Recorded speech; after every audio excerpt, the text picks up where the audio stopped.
What up, everybody? I am the Transportation Hub, and this is my channel. And today, on a special podcast commentary voiceover special, we will be talking about the future prospect of the IRT's subway division. A futuristic subway car that is all accordion, all articulated, most eerily similar to the upcoming R211s.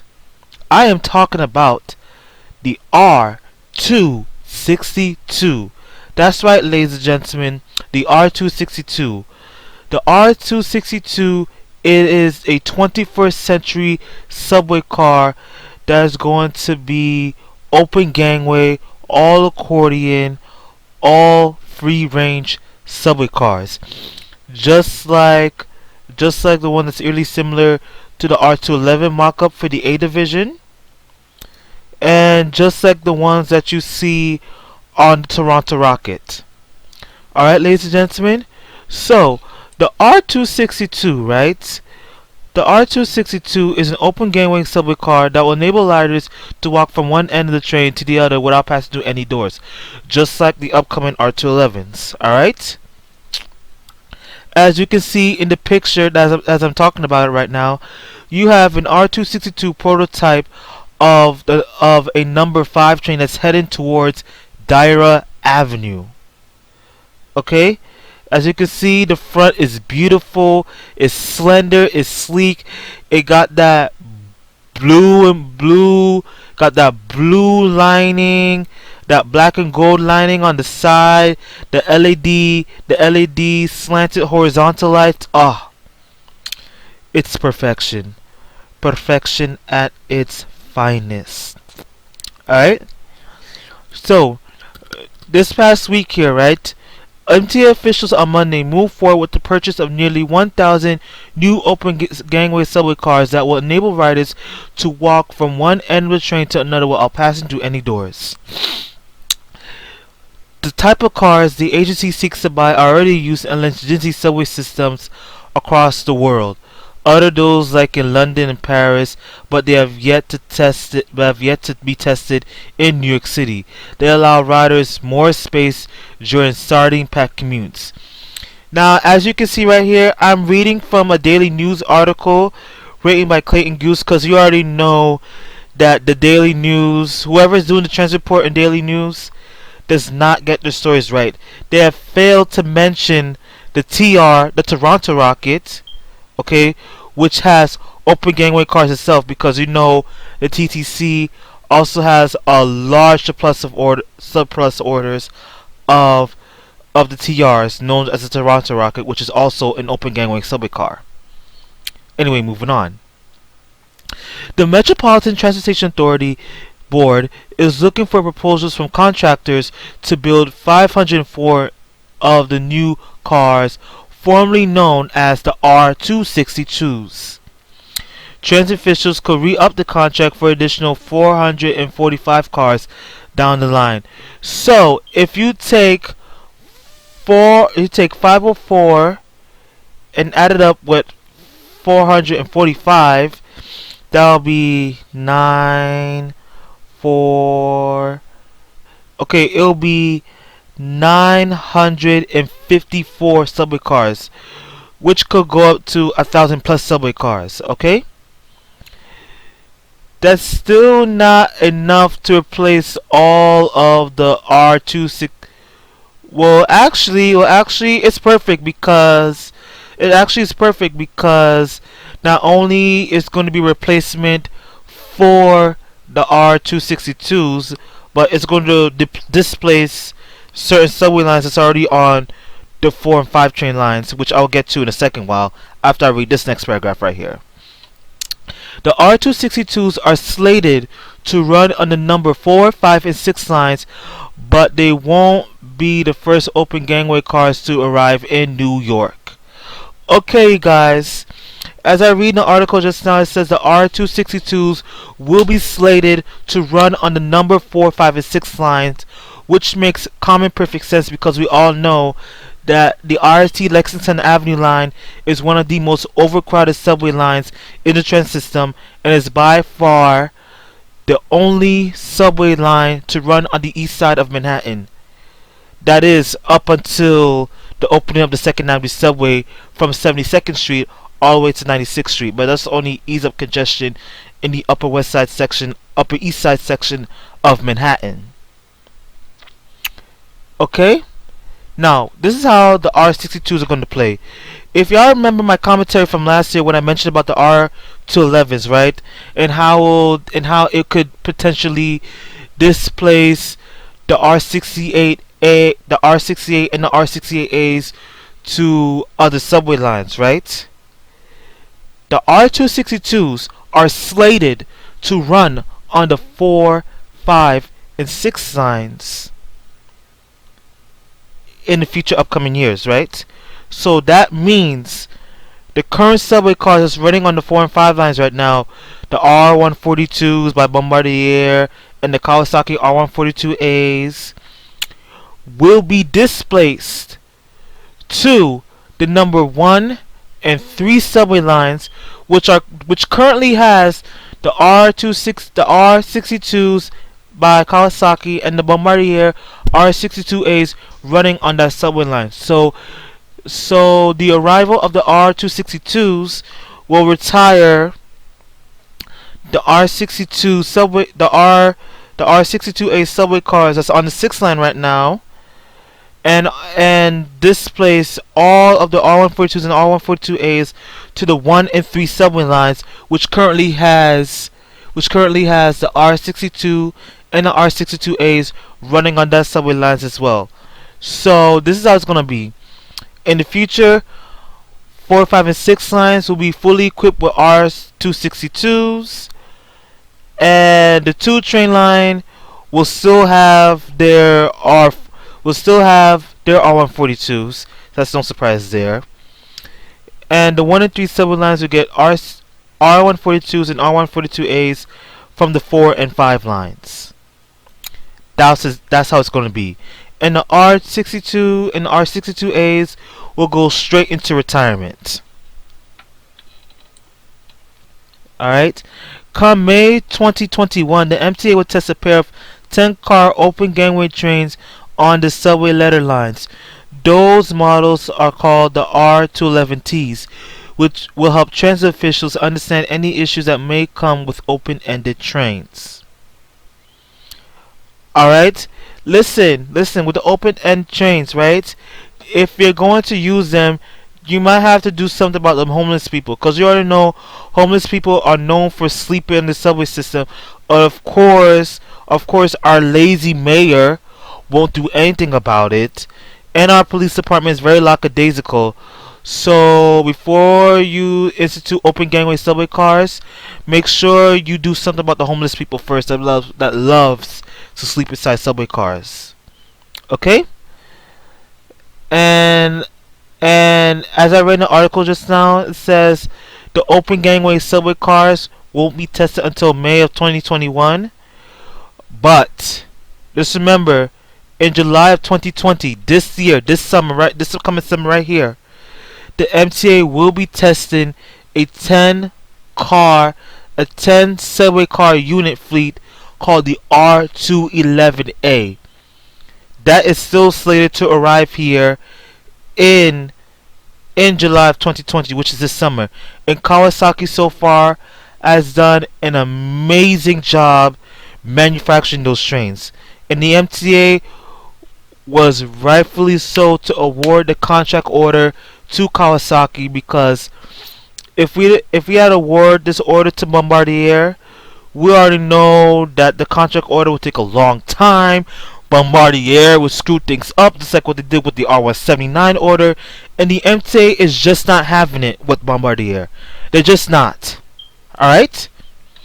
Anyway, with that being said, the subway system has tighter curves in London or Paris. Now, when I was in Toronto, right, I don't recognize any subway curves being tight because the subway curves in Toronto is very tight, especially especially the Toronto subway line 1, which operates along that operates along University Avenue and Yonge Street is shaped in a letter U shape that operates between Finch West and Highway 407, Pioneer Village, somewhere. I rode that subway line, and let me tell you, that subway line is long. Like, it's like meters apart from each other. Like that's the beauty of Toronto right there. Like, much props to Toronto. They clearly got their stuff together. And fun fact, those of y'all who don't know, before he was the New York City Transit president, Andy Byford, from 2011 to 2016, was the executive, was the CEO of the Toronto Transit Commission. So if you ask any Toronto fan, any Toronto Transit fan, any transit fan up in Toronto, if they know this person, Andy Byford, they know him right off the bat, because remember, he was the CEO of TTC. All right, so that's that. Anyway, with that being said, let's continue on. And MTA officials must ensure that the according style barriers that couple the open gangway style can handle tight turns. Former New York City Transit President Andy Byford said this month before he left the agency. Now listen, Andy Byford, right? He was loved by all here in New York City during his short tenure as New York City Transit President. He was respectful. He had the best interests of New York City Transit at heart. He knows what he's doing. He knows his stuff. He knows how to fix things. Like, we still got the subway renovation plan. We still got the bus redesign networks, the new order of buses, everything. Okay? That's that. And most of all, he has the best interest at heart of the passengers, as well as New York City Transit as well as New York City transit community as a whole. Alright? And I don't want to get too political in things, but the reason why Andy Byford resigned from New York City Transit is because of politicians. Is because of stupid, retarded ass, rundown politicians like Bill de Blasio and Andrew Cuomo. Alright? Cuomo didn't like change. Andy Byford represented change, and that didn't sit too well with Cuomo. So Cuomo had to do all this stuff to screw things up so that we couldn't get the renovation that we so truly deserve. And that is why Andy Byford resigned as New York City Transit president. Now, on the other hand, the MTA hired this lady named Sarah Feinberg, who worked under Obama during the Obama administration. She has her own company, and she's now currently the intern New York City Transit president.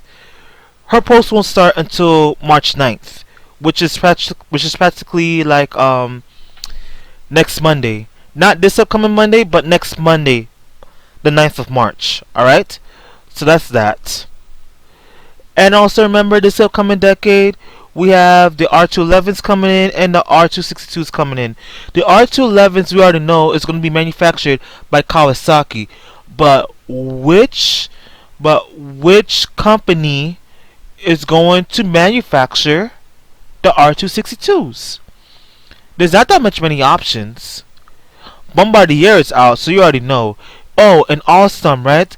Alstom recently brought Bombardier, so we could see Alstom getting into the mix right now. Alstom can buy out.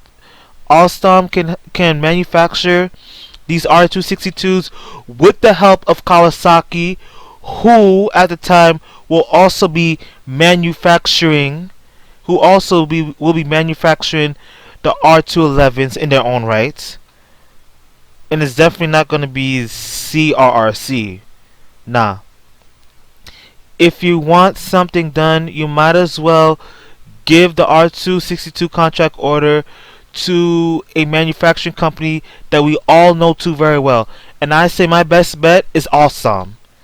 Alstom with some help from Kawasaki. Because remember, back in the R160 manufacturing days, between 2000, between I'll say between 2003 to 2009, 2010 at the very latest, Alstom manufactured the R160s with some help from Kawasaki, because prior to that they manufactured the R143s, and it was just a good teamwork between the two manufacturing companies, Alstom and Kawasaki. If anyone should do the R262s, it should be them, Alstom and Kawasaki. That's that. Alright, ladies and gentlemen, but before I leave here, March 9th, I'm going to be making some changes, because for my YouTube channel, my main one, I will be putting up a banner telling y'all when videos are going to be uploaded. 7 p.m. Now it's going to be every Monday, every Wednesday, and every Friday at 7 p.m. sharp. Alright? So that's that. And anyways, you guys, I am still working on the gaming channel right now. I sincerely apologize if I'm not living up to the standards right now. It's just so much going on right now. I'm just trying to get this thing in order. I'm trying to get my laptop up and running so it can be compatible with the AirPlay settings, so that I can start playing games for y'all with the iPad, and I can get the OpenBev simulator running along. So yeah, ladies and gentlemen, that's that. Thank you for your time.